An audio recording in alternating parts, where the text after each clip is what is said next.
Mettre sur YouTube.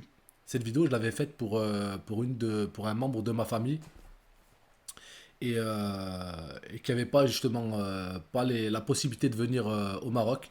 Donc je voulais lui faire part de cette vidéo. Bon, aujourd'hui, je vous en fais part. Et c'est aussi pour vous montrer à quel point c'est difficile. Et, comment vous expliquer la difficulté qu'il y a entre. Bah déjà, on va dire que ça va vous permettre de découvrir un cimetière. D'accord? Un cimetière, euh, on va dire, musulman. Et aussi de voir comment c'est organisé. Et par la même occasion, comment vous expliquer à quel point c'est dur. Parce que faut savoir que nous, quand on perd un membre de notre famille, comme on est issu d'une famille d'émigrés, quand les grands-parents décèdent, la plupart du temps, ils veulent être pardon, rapatriés dans le pays d'origine. C'est-à-dire, moi, mon pays d'origine, c'est le Maroc. Donc, t'as pas. Comment t'expliquer? T'as l'impression de ne pas faire ton deuil.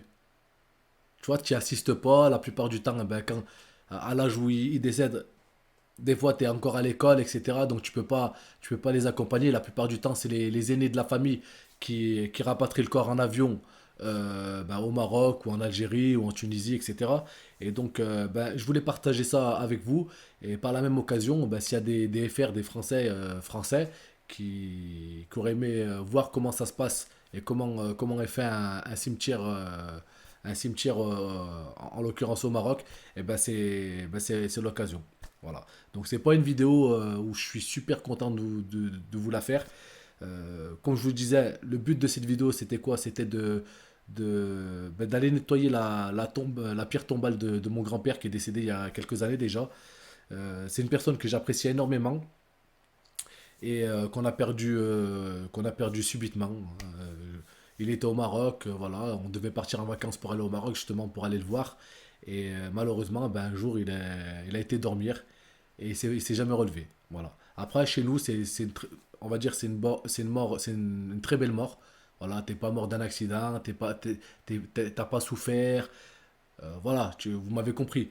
Il s'est endormi, c'était quand même une personne âgée. Je me rappelle plus exactement quel âge il avait. Peut-être peut-être 70, 73 ans, un truc comme ça. Peut-être un peu plus, peut-être un peu moins. J'avais quel âge? Je vous dis, il y a 13 15 ans, donc c'est compliqué de me souvenir. Par contre, ce qui me tenait à cœur, c'est qu'à chaque fois que j'allais au Maroc, eh ben, j'allais pas voir, j'allais pas le voir. Donc du coup, cette année où j'ai été au Maroc, je voulais aller le voir, nettoyer la tombe, etc., etc. Mais ça s'est avéré plus difficile que prévu. Parce qu'il faut savoir que j'ai pas de contact avec les membres de ma famille. Et le jour où on a été, ce jour-là, je pense que c'était un jour férié et il y avait personne qui travaillait ce jour-là. C'était ouvert, c'était pas la fête des morts ou quoi que ce soit, non, non. Mais il y avait pas je pouvais pas avoir le renseignement que je voulais. Les seules personnes qui pouvaient m'aider, c'est les personnes avec qui j'étais, donc le beau-père à ma femme, et parce qu'il accompagnait souvent ma grand-mère pour aller nettoyer la tombe, etc., pour faire ce qu'il y avait à faire hein, quand on va dans un cimetière. Et voilà. Donc, je partage ça avec vous. J'espère que la vidéo, elle va vous éclairer, parce qu'elle va vous plaire.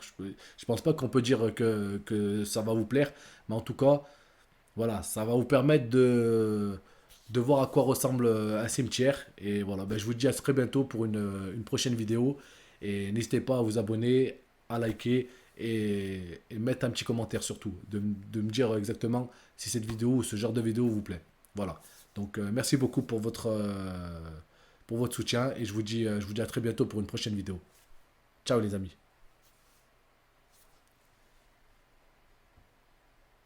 À partir de ce niveau-là, c'est les personnes qui sont aisées et qui ont beaucoup d'argent, donc ils les mettent directement en bordure de trottoir et ça les évite d'aller très loin pour les chercher. Là, ils viennent, ils ont comme une sorte de petite chaise où ils peuvent s'asseoir, ils peuvent prier. Voilà. Donc moi, ça fait quelques années que je suis pas venu pour nettoyer la tombe de mon grand-père. Ça va faire plaisir. Je le fais aussi pour une de mes tantes. Je vais lui envoyer la vidéo. Et voilà. Et ça, c'est là-bas, c'est les vieux qui sont aussi. À partir de là-bas, c'est les personnes âgées. Là-bas. Bon, maintenant on va essayer de trouver l'endroit exact. Bon les amis, ça fait déjà une demi-heure qu'on cherche. On n'arrive pas à trouver, mais bon, on va prendre notre mal en patience et on va trouver. C'est classé par année. Donc voilà, on est en plein dedans.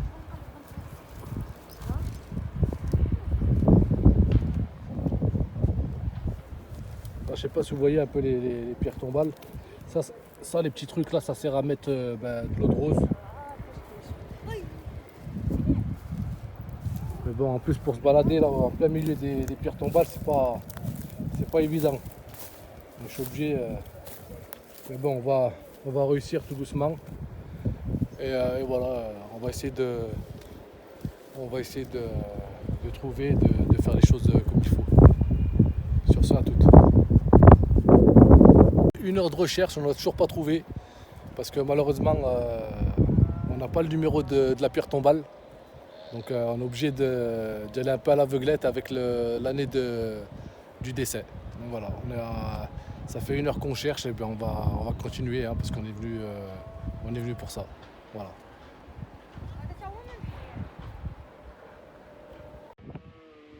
Le pire dans tout ça les amis, c'est que je peux même pas les aider à trouver la pierre tombale parce que je sais pas lire l'arabe. Voilà. Donc là on est à bien plus d'1 heure facilement, là 1h10, 1h15. On n'a toujours pas trouvé. Et en plus je peux même pas les aider. On va prendre son mal à patience et on va continuer. 2 heures de recherche, on n'a pas trouvé. On n'a pas trouvé. On n'a pas le numéro, donc c'est compliqué. Donc là, ce que je vais aller faire, je vais aller nettoyer la tombe d'abord de mon oncle. Et après, on fera celle de mon grand-père, si j'arrive à la trouver. Après, vraiment, si j'ai du mal, j'irai à l'entrée. Il faudrait que je donne l'année, le mois de décès, avec nom, prénom, pour qu'il me donne le numéro de la tombe. Malheureusement, personne n'a pu me donner ce numéro. Donc voilà, on va faire le maximum. Là, je vais faire la tombe de mon oncle. Les amis aussi, vous savez, je vous ai fait une petite vidéo là, par rapport à tout ce qui est sorcellerie, tout ça. Et c'est vrai que vous arrivez à trouver ce genre de choses. Vous voyez là, ils ont ouvert la tombe. Vous voyez, à l'intérieur. Et ils prennent certaines parties du corps, les ossements, pour pouvoir faire de la sorcellerie. Voilà, donc pour ceux qui ne croyaient pas, etc., je peux vous garantir que ça existe. Et c'est vrai que ça a changé ma vision des choses là, depuis que j'ai vu de mes propres yeux. Voilà les amis.